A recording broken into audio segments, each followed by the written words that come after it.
A man goes inside a pet shop and starts to move around the cages to look at the pets.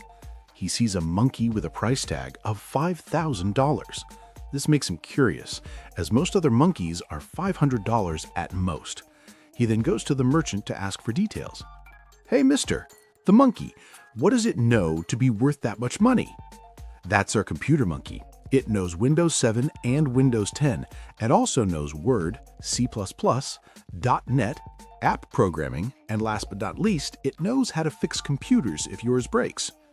"Wow," declared his customer. "That's a good monkey. Well worth the money." He goes and finds another monkey with a price of $10,000, and again he will ask the merchant, "What does this monkey know?" "That's a highly specialized monkey.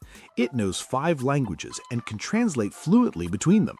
"That's amazing," says the man excitedly. "That's well worth the money." "Yeah, but if you buy one, you have to buy all 3. They work together." The man follows the seller's pointing finger to yet a third monkey, just sitting there with a price tag of $20,000. Gosh, what does this monkey do to justify that ridiculous amount of money? To be honest, I've never seen him doing anything, but the other 2 call him project manager. A man was out to lunch with his friend one day. The man was explaining to his friend how he had been exploring and studying different methods of healthy eating and its effects on your body. "After all," he said, "you are what you eat." The man sat down at a table with a salad, a light vinaigrette dressing, and a small unsweetened green tea, while his friend had a fried chicken sandwich, a large Coke, and fries with some extra salt on the side. As they were about to dig into their meal, the man realized he didn't grab a fork for his salad. As he was off getting his fork, his friend, playing a prank, dumped some of his extra salt into the man's tea.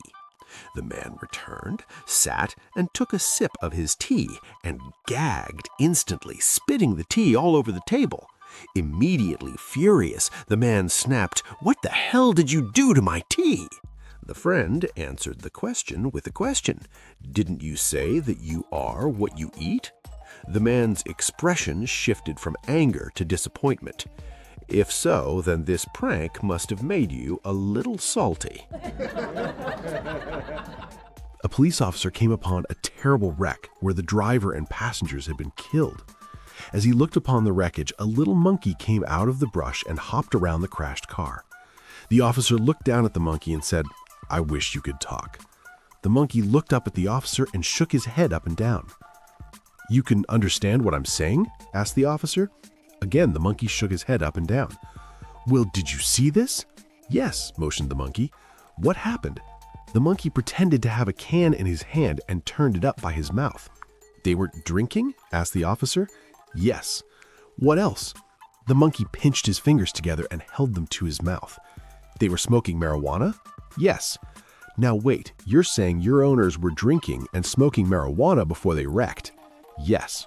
"What were you doing during all this?" "Driving," motioned the monkey. Mr. Johnson had been retired for a year when his wife of 50 years suggested they take a cruise. "We could go somewhere for a week and make wild love like we did when we were young." He thought it over and agreed.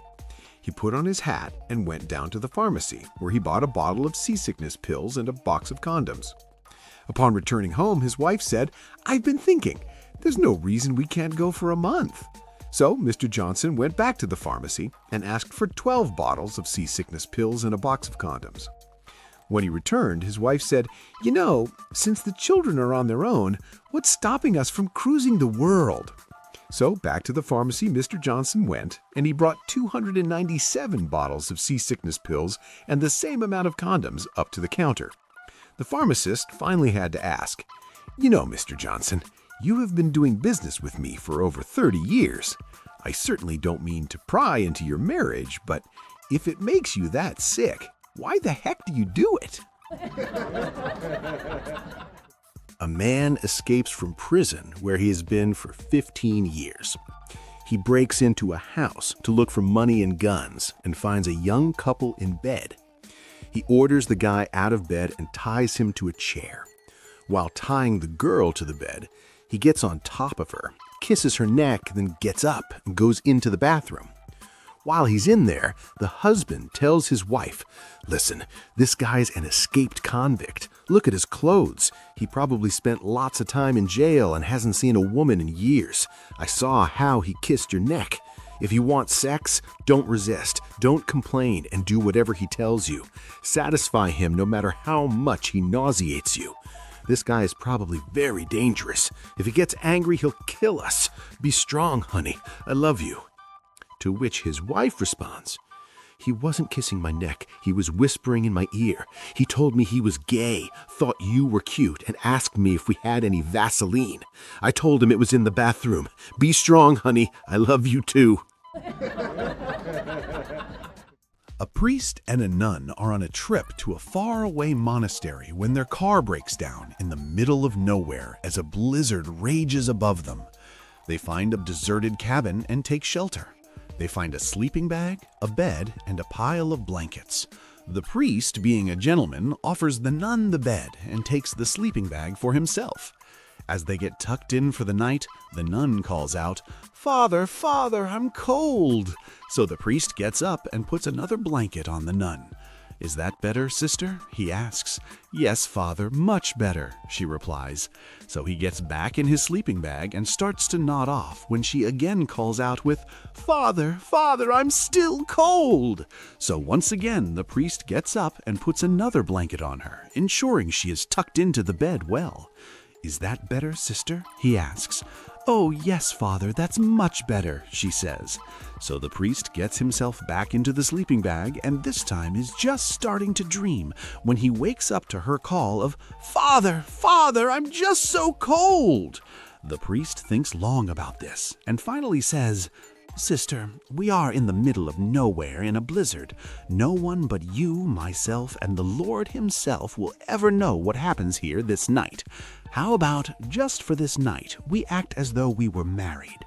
The nun thinks on this for a minute.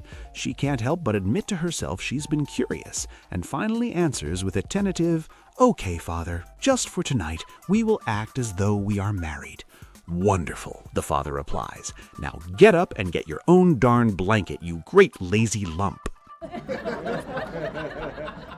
A firefighter came home from work one day and told his wife, "You know, we have a wonderful system at the fire station. Bell 1 rings and we all put on our jackets. Bell 2 rings and we all slide down the pole. And bell 3 rings and we're on the fire truck ready to go. From now on, when I say bell 1, I want you to strip naked. When I say bell 2, I want you to jump in bed. And when I say bell 3, we are going to make love all night." His wife thought it was a bit strange, but also kind of kinky, so she agreed. The next night, he came home from work and yelled, "Bell 1." The wife promptly took all her clothes off. When he yelled, "Bell 2," the wife jumped into bed. When he yelled, "Bell 3," they began making love. After a few minutes, the wife yelled, "Bell 4." "What the hell is bell 4?" asked the husband. The wife said, "Roll out more hose. You're nowhere near the fire." A woman's closet door was making terrible sounds whenever a bus was crossing the street outside, so she called a carpenter to check it out. The carpenter comes to see what the problem is, but sees nothing. Right then, a bus is crossing the street, and a loud creaking sound is heard coming from the closet. He can't believe it. It's so strange. Says the carpenter to the wife. "How unusual. Perhaps if I sit inside before the next bus comes, I can see what's making such a noise inside." The wife thinks it's a good idea and is sorry for his time. The carpenter goes inside the closet and gets comfortable looking at the wood. A few minutes later, the husband arrives home. While the wife is in the bathroom, he goes into the bedroom and opens the closet. To his shock, there's a man sitting inside. He throws a look to the bathroom and then slowly turns his face to the carpenter with murder in his eyes. "What the heck are you doing in my house, in my closet?" he growls ominously. Well, the carpenter swallows nervously. "Would you believe me if I told you I'm waiting for the bus?" A wife arriving home from a shopping trip was horrified to find her husband in bed with a lovely young woman. She screamed at him, "You're a pig with no honor. How dare you do this to me? I'm your faithful wife." She was about to storm off when her husband stopped her with these words, "Wait a minute, let me at least explain what happened." "Fine," sobbed the angry wife, "but they will be your last words to me." "Well, while I was driving along the highway, I saw this young girl here, looking tired and haggard. I felt sorry for her, so I brought her home. She was hungry, so I made her a meal from the roast beef you thought was too fattening. Her sandals were torn, so I gave her a pair of good shoes you had discarded because they had gone out of style. She was cold, so I gave her the sweater I got you for your birthday that you don't wear because the colors don't suit you. Her slacks were worn out, so I gave her a pair of yours that you liked before your sister bought the same pair. Then, as she was about to leave the house, she turned to me and said pleadingly, 'Please, please, is there anything else your wife doesn't use anymore?'" A retired gentleman went into the Social Security office to apply for Social Security. After waiting in line for a long time, he got to the counter. The woman behind the counter asked him for his driver's license to verify his age. He looked in his pockets and realized he had left his wallet at home. He told the woman that he was very sorry, but he seemed to have left his wallet at home. "Will I have to go home and come back now?" he asked. The woman said, "Unbutton your shirt." So he opened his shirt, revealing lots of silver curly hair. She said, "That silver hair on your chest is proof enough for me," and she processed his Social Security application. When he got home, the man excitedly told his wife about his experience at the Social Security office. She sniffed at him. "You should have dropped your pants. You might have qualified for disability too." Around the beginning of the 20th century, a society lady runs into the employment office one day and demands a maid right now. It seems she's having a dinner party that night and her maid quit. The guy in the agency explains that all the girls he has right now have just gotten off the boat from Ireland. They're untrained. The lady says she'll train the girl, but needs someone right away. The agency man asks for volunteers and Molly comes forward. She agrees to go and be trained. Well, the dinner party comes and goes, and although some of the guests seem to disappear now and then, everything works out just fine. Molly does a great job. The next morning, the lady's walking down the upstairs hall and sees Molly in one of the guest rooms. Looks like she's making the bed, but she's just standing there. Curious, the woman walks in and looks over Molly's shoulder. There on the bed lies a condom. The lady turns bright red and tries to laugh it off. "Why, Molly," she says, "surely you have those in Ireland, don't you?" Molly swallows nervously and says, "Surely we do, madam, but we don't skin 'em." A woman was having an affair while her husband was at work. One day she was in bed with her boyfriend when, to her horror, she heard her husband's car pull into the driveway. "Oh my God, hurry, grab your clothes," she yelled to her lover, "and jump out the window. My husband's home early." "I can't jump out the window," came the strangled reply from beneath the sheets.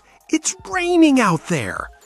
"If my husband catches us in here, he'll kill us both," she replied. "He's got a very quick temper and a very large gun.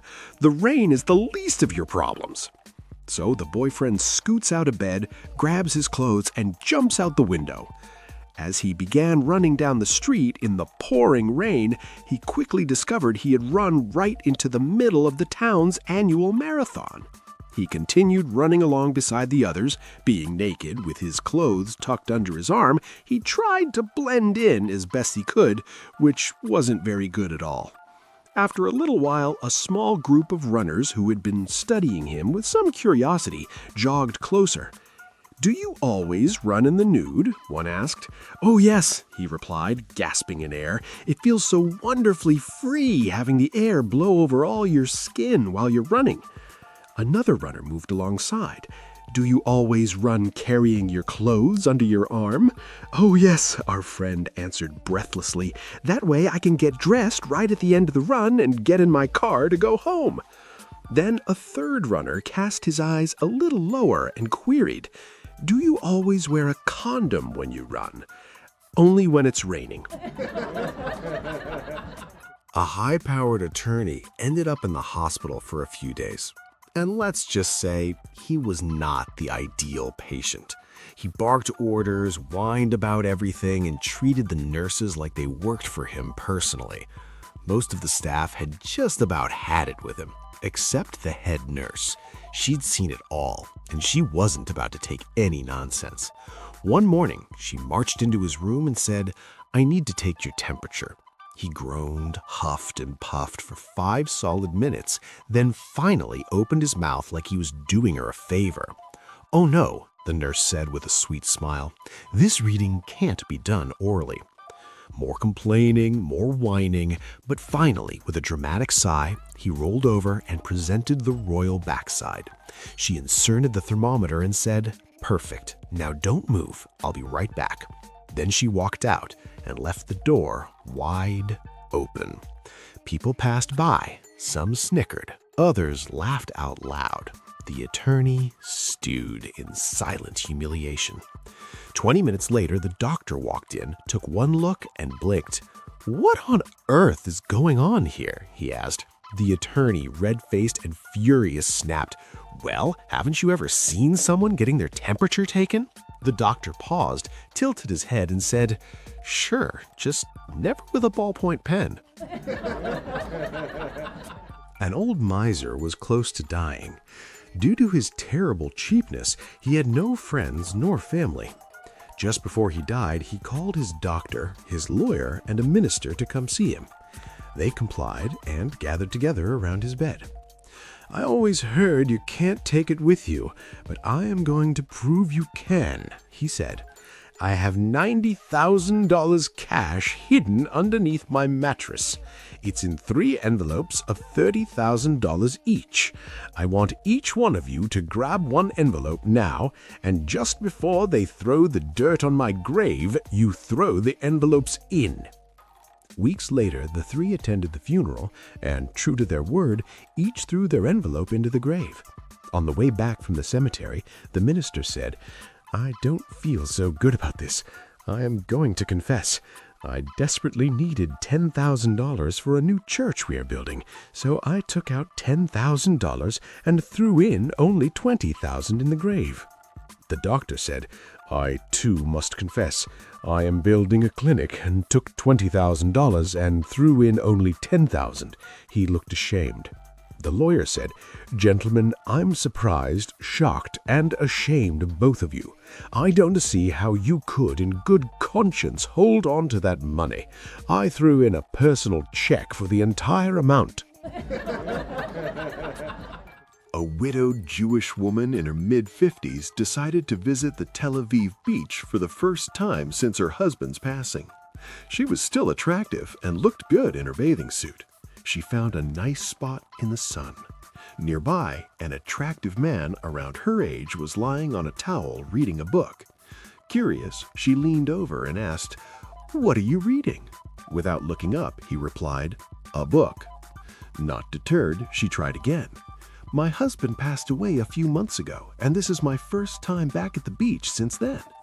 The man glanced at her and said, "I'm a widower too. My wife passed away a few months ago as well." Then he went back to his book. Frustrated by his lack of enthusiasm, she sighed and asked, "Do you like pussycats?" Suddenly, the man put down his book, moved onto her blanket, and passionately swept her into his arms. One thing led to another, and right there on the beach, they lost themselves in the moment. After catching her breath, the woman gasped, "Wow, how did you know that's what I wanted?" The man grinned and replied, "How did you know my name is Katz?" An 85-year-old couple, having been married almost 60 years, had died in a car crash. They had been in good health the last 10 years, mainly due to her interest in health, food, and exercise. When they reached the pearly gates, St. Peter took them to their mansion, which was decked out with a beautiful kitchen and master bath suite and jacuzzi. As they oohed and awed, the old man asked Peter how much all of this was going to cost. "It's free," Peter replied. "This is heaven." Next, they went out back to survey the championship golf course that the home backed up to. They would have golfing privileges every day, and each week the course changed to a new one representing the great golf courses on Earth. The old man asked, "What are the green fees?" Peter's reply, "This is heaven. You play for free." Next, they went to the clubhouse and saw the lavish buffet lunch with the cuisines of the world laid out. "How much to eat?" asked the old man. "Don't you understand yet? This is heaven. It is free," Peter replied with some exasperation. "Well, where are the low-fat and low-cholesterol tables?" the old man asked timidly. Peter lectured, "That's the best part. You can eat as much as you like of whatever you like, and you never get fat and you never get sick.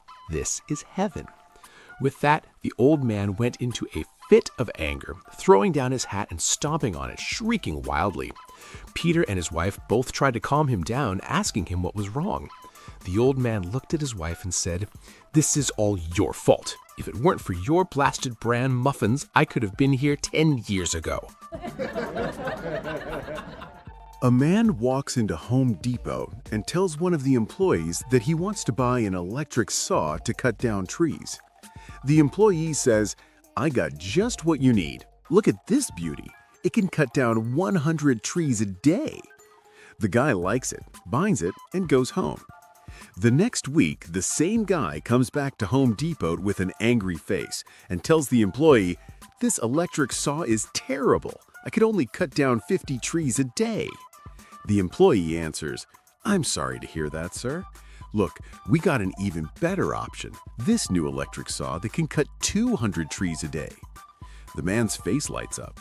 He returns the old electric saw and buys the new one. 1 week after, he comes back with an even angrier face and demands of the employee, "You told me I could cut down 200 trees with this saw, but I could only cut down 100. I want my money back." The employee apologizes. "I am truly sorry to hear that. Look, we just got this brand new, state-of-the-art electric saw that can cut 400 trees a day." Again, the guy returns the old saw and happily buys the new one. 1 week passes, and the guy storms into Home Depot. He yells, "I am fed up. No matter what I did, I could only cut down 200 trees a day." The employee says, "Okay, sir, let me have a look at the saw." The employee takes the saw and cranks it up. The sound of the motor can be heard throughout the whole store. The guy looks at the employee with disbelief and asks, "What the hell is that sound?" One day, Pete complained to his friend, "My head really hurts. I guess I should see a doctor." His friend said, "Don't do that. There's a computer at the drugstore that can diagnose anything, quicker and cheaper than a doctor. Simply tell it the problem, put in a sample of your urine, and the computer will diagnose it and tell you what you can do about the issue you're having. It only costs $20.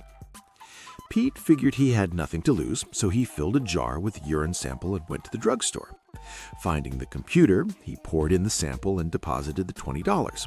The computer started making some noise and various lights started flashing. After a brief pause, out popped a small slip of paper which read, "You have migraines. You need to take better care of yourself. Get daily rest, drink a lot, and avoid bright lights, stress, and strain. See me again in 2 weeks." During the next 2 weeks, while thinking how amazing this new technology was and how it would change medical science forever, he began to wonder if this could be fooled. So he decided to give it a try. He mixed together some tap water, a stool sample from his dog, and urine samples from his wife and daughter. To top it off, he even added some oil from his car. He went back to the drugstore, located the computer, poured in the sample, and deposited the $20, again stating he had a bad headache. He waited curiously to see what the computer would say about the odd mix. The machine again made the usual noises, flashed lights, and printed out the following analysis. Your tap water has too much waste in it. Your dog has ringworm.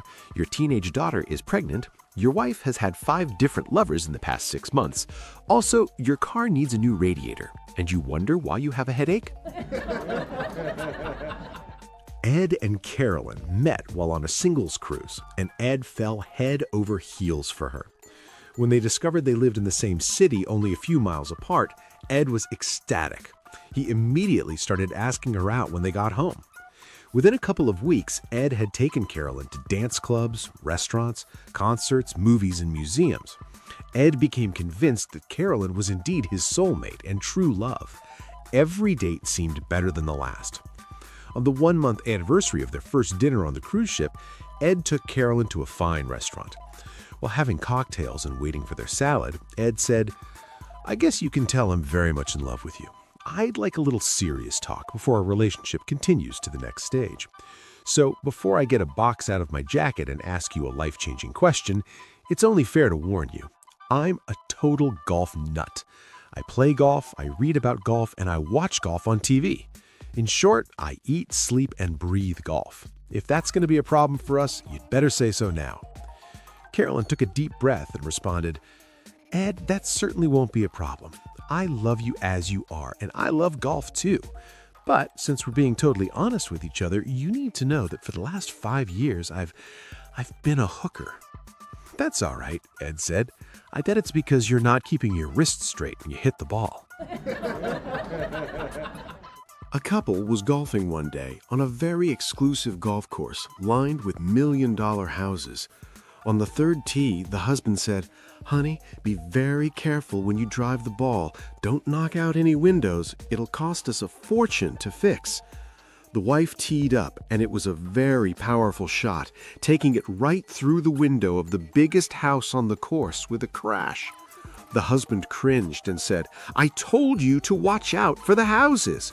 "All right, let's go up there, apologize, and see how much this is going to cost." They walked up, knocked on the door, and heard a voice say, "Come on in." They opened the door and saw glass all over the floor and a broken bottle lying on its side in the foyer. A man on the couch said, "Are you the people that broke my window?" Yeah, sorry about that," the husband replied. "No, actually, I want to thank you. I'm a genie that was trapped for 1,000 years in that bottle. You've released me. I'm allowed to grant 3 wishes, and I'll give you each 1 wish and keep the last one for myself." "Wow, great," the husband said. "I want $1 million a year for the rest of my life." "No problem. It's the least I could do. And you? What do you want?" the genie said, looking at the wife. "I want a house in every country of the world," she said. "Consider it done," the genie replied. "And what's your wish, genie, now that you're finally free?" asked the husband. "Well, since I've been trapped in that bottle, I haven't had sex with a woman in 1,000 years. My wish is to sleep with your wife." The husband looked at the wife and said, "Well, we did get a lot of money and all those houses, honey. I guess I don't care." The genie took the wife upstairs and ravished her for 2 hours. Afterward, the genie rolled over, looked at the wife, and said, "How old is your husband anyway?" 38, she replied. "And he still believes in genies? That's amazing." A woman joins a country club and one day hears the guys talking about their golf round. She says, "I played on my college's golf team. I was pretty good. Mind if I join you next week?" No one wants to say yes, but they're on the spot. Finally, one man says, "Okay, but we start at 6:30 a.m. He figures the early tea time will discourage her. The woman says this may be a problem and asks if she can be up to 15 minutes late. They roll their eyes but say, "Okay." She's there at 6:30 a.m. sharp and beats all of them with an eye-opening 2 under par round. She's fun and pleasant, and the guys are impressed. They congratulate her and invite her back the next week. She smiles and says, "I'll be there at 6:30 or 6:45. The next week, she again shows up at 6:30 sharp, only this time she plays left-handed. The 3 guys are incredulous as she still beats them with an even par round, despite playing with her offhand. They're totally amazed. They can't figure her out. She's very pleasant and a gracious winner. They invite her back again, but each man harbors a burning desire to beat her. The 3rd week, she's 15 minutes late, which irritates the guys. This week she plays right-handed and narrowly beats all three of them. The men grumble that her late arrival is petty gamesmanship on her part. However, she's so charming and complimentary of their strong play, they can't hold a grudge. This woman is a riddle no one can figure out. After the game, they decide to have a couple of beers in the clubhouse. Finally, one of the men asks her, "How do you decide if you're going to golf right-handed or left-handed?" The lady blushes and grins.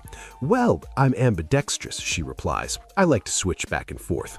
When I got married after college, I discovered my husband always sleeps in the nude. Right before I leave in the morning for golf practice, I pulled the covers off him. If his willy points to the right, I golf right-handed. If it points to the left, I golf left-handed." The guys think this is hysterical and burst into laughter. Astonished at this bizarre information, one of them asks, "What if it's pointing straight up? Then I'm 15 minutes late."